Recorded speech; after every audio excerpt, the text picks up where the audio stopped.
So finally Trimbakeshwar पहुंच चुके हैं। शिरडी से 1:30 को निकले थे और अभी 5 बज रहे हैं। दर्शन हो गए।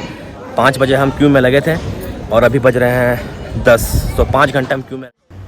हेलो एवरीवन, एक बार फिर से आप सबका इस चैनल पर स्वागत है। महाराष्ट्र में ही मौजूद श्री कृष्णेश्वर ज्योतिर्लिंग और श्री त्र्यंबकेश्वर ज्योतिर्लिंग के बाद अब हम यात्रा करेंगे श्री भीमाशंकर ज्योतिर्लिंग की।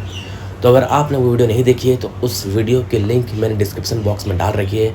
आप उन दोनों वीडियो को ज़रूर देखो और शामिल हो जाओ हमारे इस 3 ज्योतिर्लिंग की यात्रा पे।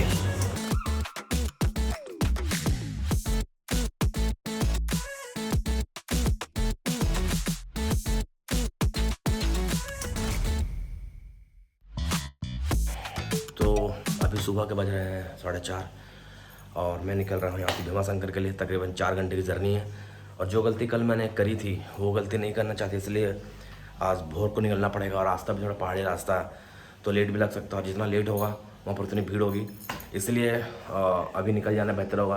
तो 4:30 बजे हम निकल रहे हैं, देखते हैं कि कितना बजे हम पहुँच सकते हैं। यहाँ नासिक से जो भीमाशंकर की दूरी है वो तकरीबन 210 किलोमीटर के आसपास है और रास्ता पहाड़ी होने की वजह से काफ़ी लेट भी लगती है, ट्रैफिक जाम भी होता है। तो जितना जल्दी हो सके उतना जल्दी निकलें।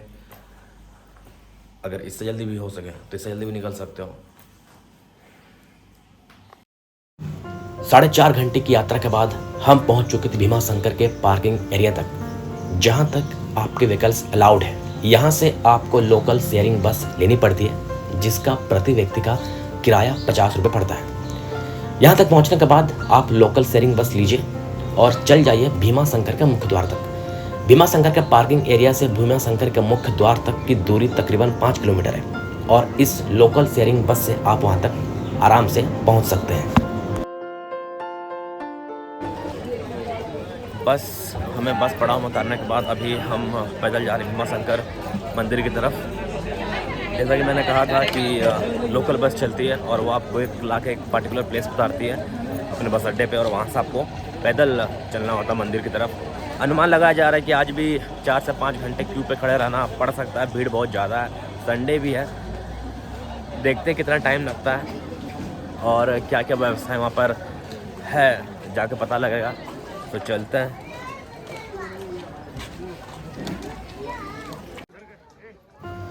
जैसा कि अनुमान था भीड़ काफ़ी ज़्यादा थी और एक चीज़ मुझे यहाँ VIP सीन को देखने को मिला नहीं। धैर्यपूर्वक कतार में लगिए और दर्शन के लिए आगे बढ़ते रहिए।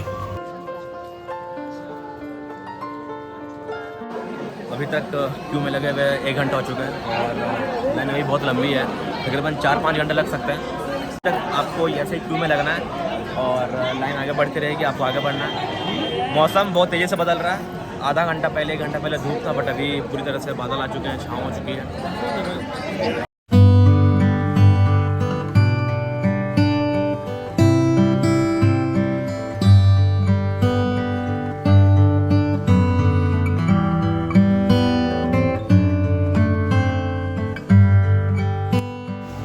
श्री भीमाशंकर एक वन्य इलाके में मौजूद होने की वजह से यहाँ आपको बहुत सारे बंदर देखने को मिल जाएंगे।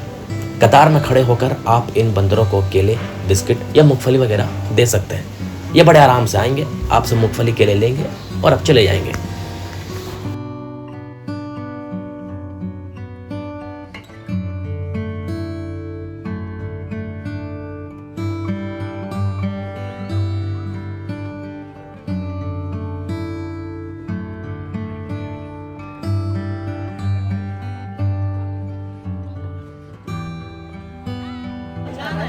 तकरीबन 2 घंटे क्यू में लगाने के बाद सुबह का 9 बजे 9:30 बजे क्यू पे लगे थे और अभी 2 घंटे क्यू में लगाने के बाद हम जो प्रवेश द्वार है उसके भीतर एंट्री कर रहे हैं। और अभी भी गर्भगृह तक जाना बाकी है, वहाँ पर जो क्यू लगेगा वो अलग टाइम लगेगा।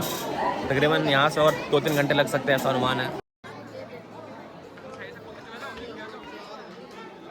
क्यू में जब आप लगते हो तो क्यू में लगने के दौरान आपको बहुत सारे स्टॉल भी देखने को मिल जाएगा, पेड़े वगैरह के। तो आप यहाँ के पेड़े वगैरह भी टेस्ट कर सकते हो। पीछे देख भी रहो कि बहुत सारे स्टॉल्स आपको देखने को मिल जाएंगे पेड़े वगैरह के लगे हुए हैं। तो अगर आपका मन करे और आपको भूख वगैरह लग रही हो क्यू में तो आप पेड़े खा सकते हो, पेड़े का आनंद ले सकते हो। कलाकंद वगैरह सब, मिठा वगैरह सब यहाँ पर आपको मौजूद मिलेंगे। समय गुजरने के साथ हम भी गर्भगृह की तरफ आगे बढ़ रहे थे।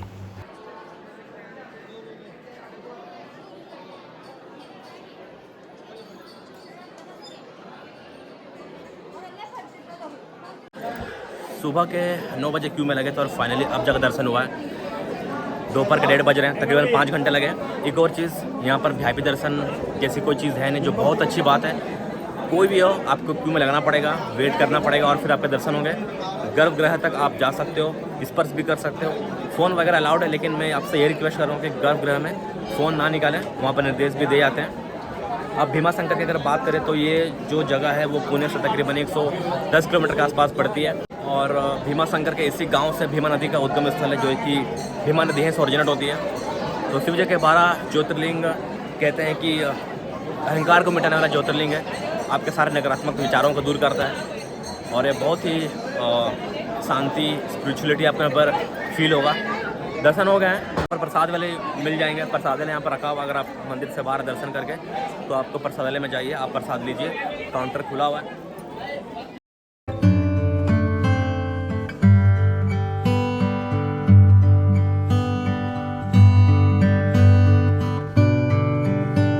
भीमा शंकर के बाद अभी मैं बढ़ रहा हूँ गुप्त भीमा शंकर की तरफ। एक और चीज़ जो आप दर्शन करते भीमा शंकर ज्योतिर्लिंग में, उसका दर्शन का टाइमिंग और त्र्यंबकेश्वर दर्शन का टाइमिंग लगभग सेम है, 4 से 5 घंटे आपको लगते हैं।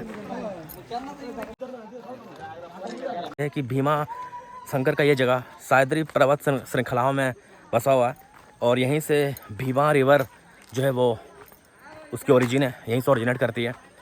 खुद भीमा शंकर का ये ट्रैक आपको ऐसे जंगल के रास्तों से होते हुए जाना पड़ता है और तकरीबन 2.5 किलोमीटर का ट्रैक है। आप पहले भीमा शंकर के दर्शन कीजिए, स्वामी भीमा शंकर के दर्शन कीजिए, उसके बाद वहाँ से आप गुप्त भीमा शंकर के लिए निकल जाइए अगर आपके पास टाइम है तो। और हम भी वहीं जा रहे हैं क्योंकि ये रास्ता जंगलों से होते हुए जाता है और ये ट्रैक बहुत ही खूबसूरत है। अभी तक तो ऐसा लग रहा है। एक और चीज़, यहाँ पर मौसम कभी बदल सकती है। कुछ देर पहले यहाँ पर बारिश हो रही थी, छाँव थी और अभी तुरंत धूप होने लगी है।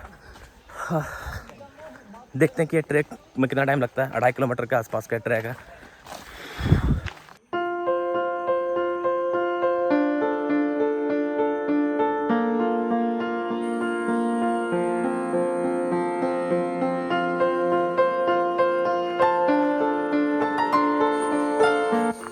हरे भरे जंगलों से होता हुआ ये रास्ता वाकई में एडवेंचरस लग रहे थे। एक और चीज़ ध्यान रखने वाली है कि यहाँ जो रास्ता काफ़ी पत्थरों से भरा हुआ है, तो ध्यान से चलने की आवश्यकता है। प्लस बारिश हुई थी तो थोड़ी नमी भी है, तो स्लिप भी हो रहा है, स्किड भी खा रहा है, इसीलिए थोड़ा सा ध्यान रखने की ज़रूरत है। अदरवाइज़ अभी तक तो ये बहुत सही जा रहा है।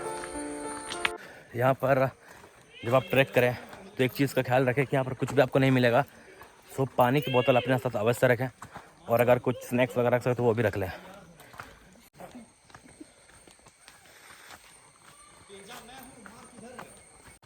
रास्ता भीग चुका है और जिसकी वजह से चलने में थोड़ी दिक्कत हो रही है। ध्यान से चलें, यहाँ पर फिसलन भी काफ़ी ज़्यादा है।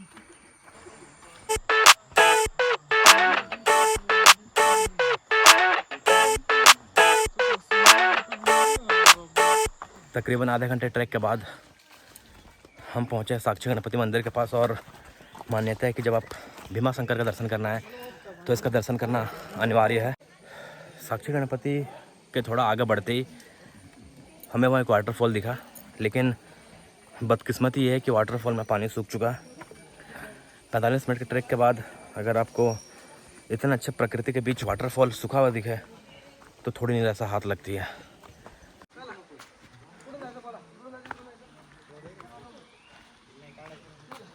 झरने का नाम पर सिर्फ इतना ही पानी बचा मित्रों, सारा पानी सूख चुका है।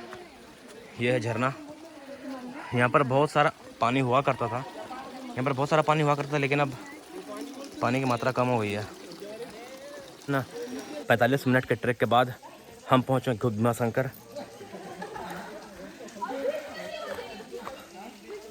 बड़े बड़े चट्टानों और विशाल वृक्षों से घिरा हुआ गुप्त भीमा शंकर का ये जगह आपको शांति का अनुभूति अवश्य कराएगा।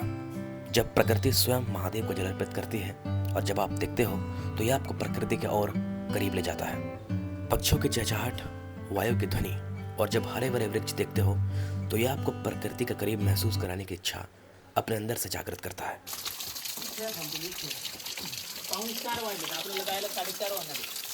गुप्त भीमा शंकर के ट्रैक करने के बाद अब मैं जा रहा हूँ वापस।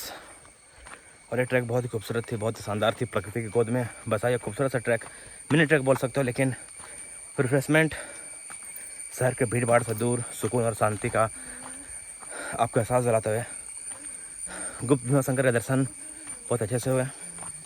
और अब मैं जा रहा हूँ वापस। तो अगर आप प्लानिंग कर रहे हैं महाराष्ट्र के इन ज्योतिर्लिंग के दर्शन करने की, आपको अच्छे से दर्शन हो जाए, सलवे दर्शन हो जाए, स्पिरिचुअल जर्नी में आप इन्वॉल्व होना चाहते हैं, तो ये हमारे केप के भैया जी हैं, जिनकी वजह से बहुत ही अच्छी हमारी जर्नी रही है। और अगर आप भी प्लान कर रहे हैं आने का तो आप इनसे कांटेक्ट कर सकते हैं। उमेश भैया जी हमारे ये हैं।